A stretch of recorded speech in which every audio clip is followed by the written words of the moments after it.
Hi, everybody. I'm Brittany Lewis, breaking news reporter here at Forbes. Joining me now is Chair of Educated We Stand and Florida Delegate to the DNC, Jennifer Jenkins. Jennifer, thank you so much for joining me. Thank you for having me. Right now, you are in Chicago, right where the DNC, the Democratic National Convention, is kicking off this week in the Windy City. So first, can you give us a preview of what the atmosphere is like there? Oh my gosh, it is so energized. It is so hopeful and joyful.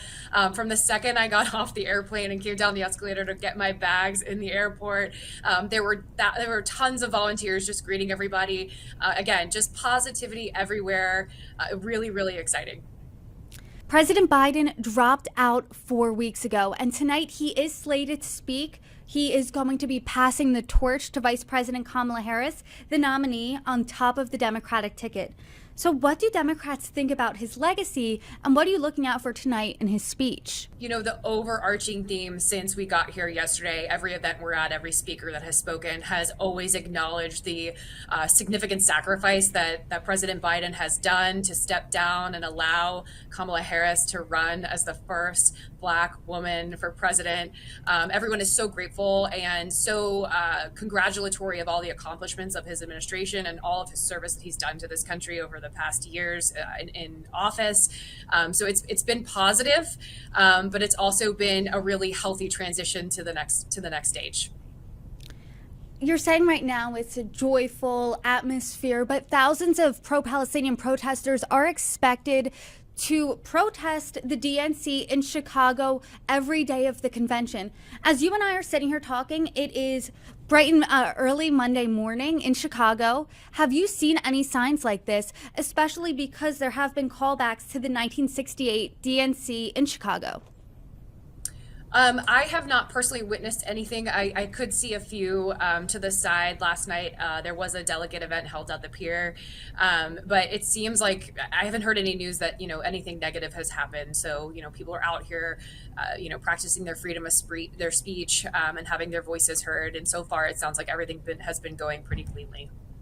Foreign policy and Israel, as well as Israel and Hamas's war in Gaza, seems to be an issue that is fracturing the Democratic Party. Vice President Kamala Harris has addressed pro-Palestinian protesters before. When they interrupted her remarks, she said this: "Everyone's voice matters, but I am speaking now."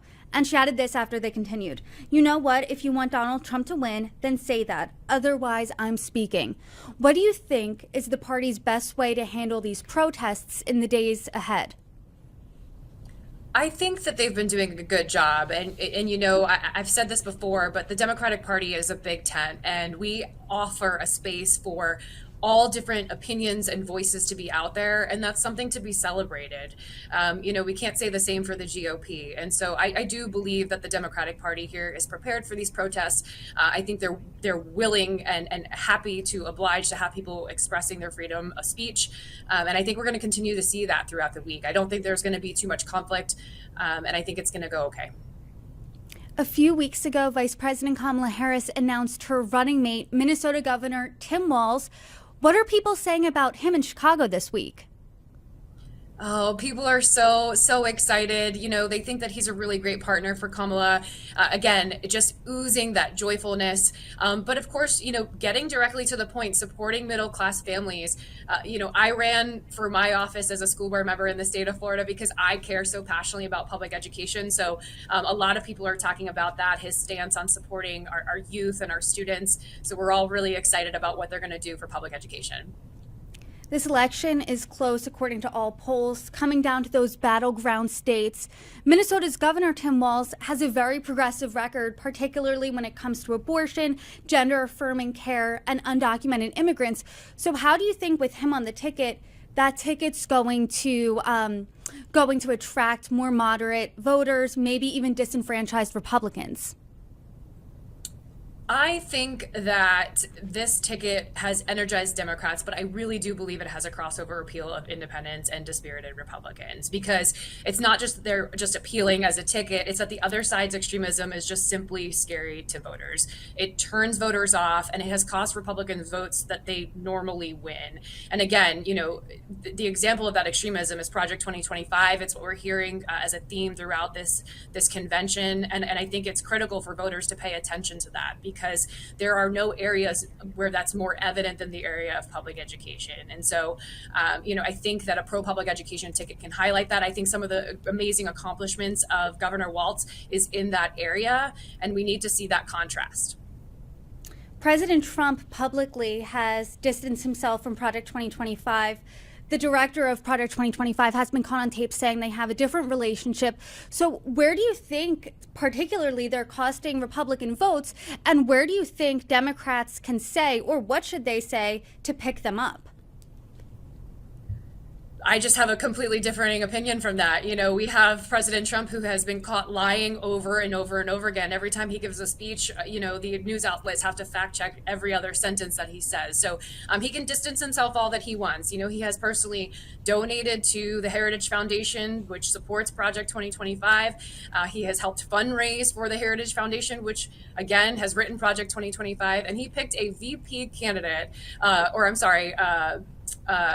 a VP to stand beside him, who wrote the forward for the president of Project 2025. So he can try and distance himself all he wants, but I mean, he has made it very clear where he stands on those issues and that extremism and what he supports.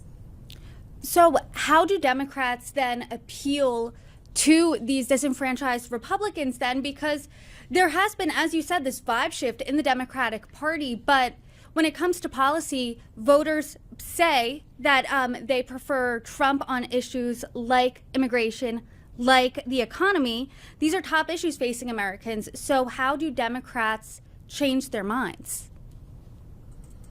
I think that voters are sick and tired of the chaos and the extremism. And so I think it's really critical for the Harris ticket to continuously focus on that. I mean, it's a lesson that I learned in my own race. When there is extremism on the ticket, they lose, regardless of the historical political makeup of that area. I see it in my very deep red county that voted plus 17 points for Donald Trump. I believe that this is something that is easily conveyed. Ask yourselves as a middle-class citizen, are you better off today than you were 4 years ago? Are you scared to go back to the Trump era? There was a lot of conversation about the quote unquote stock market crash, but the reality was the three biggest crashes we've had in our lifetime were during the Trump administration. And so I think it's important for them to continuously highlight their record, highlight their low unemployment, and have a conversation speaking directly to those middle class families. Some voters do think they were better off 4 years ago, because even in a speech about the economy, Vice President Kamala Harris did acknowledge prices were lower for everyday goods a few years ago. So how do Democrats change the messaging when it comes to the economy specifically? I can just only speak as a Floridian, and I couldn't disagree more with saying that I was doing better under a Trump administration. And quite frankly, I come from a state that has been under a Republican majority for over 20 years. And so I as a dual educator household, we are the 50th in the nation for teacher pay. We have insane inflation, probably one of the highest in the country. Our homeowners insurance is out of control. And so, speaking directly to the people who are making those decisions, who are rejecting bills that are on the floor that can make their lives easier, I think that is something that they need to highlight over and over and over again. Let's talk about the Sunshine State. A new FAU poll shows Donald Trump is up by only 3 points against Harris. He won Florida by over 3 percentage points in 2020. Do you think Florida's in play this election? Absolutely, Florida is in play. I mean, the polls are tracking what I'm hearing on the ground, what I'm feeling on the ground in Florida, what I'm feeling in this convention, and honestly in all battleground states across the country. So there is an enthusiasm that may not have been there a month ago, and I just feel like it's going to continue to build and energize. We were told this morning we have over 24,000 volunteers who have signed up to support the Kamala Harris ticket, and I mean, that's just absolutely incredible. I feel really fortunate as a reporter. I was able to speak with people on the ground at the RNC in Milwaukee a month ago as well. And there was this shared sense of enthusiasm, joy, unity. As we remember, I mean, it feels like a lifetime ago in the history that has happened in the past month, but that was a few days after Donald Trump survived the assassination attempt. And there was that sense of what they said was unity.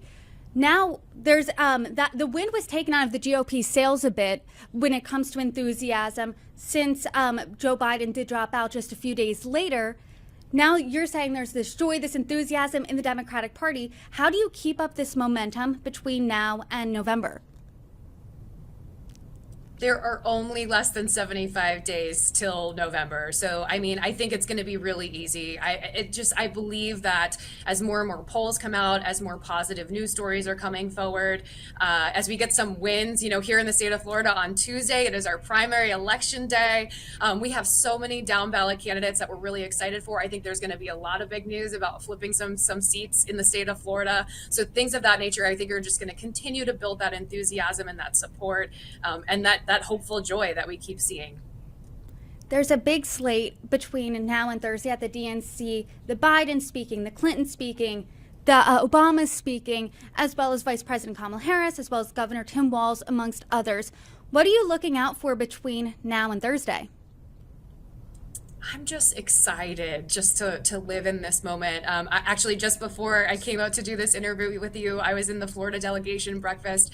We heard from Governor Pritzker. We heard from Governor Whitmer. Josh Shapiro was speaking as I was walking out of the room. So it's just really, really incredible to hear from, like-minded voices from all over the country, and just to hear about, what they care about, what they want to focus on. And again, always ending on that positive note that we're going to do this together, we're in this together, and the momentum is only getting started.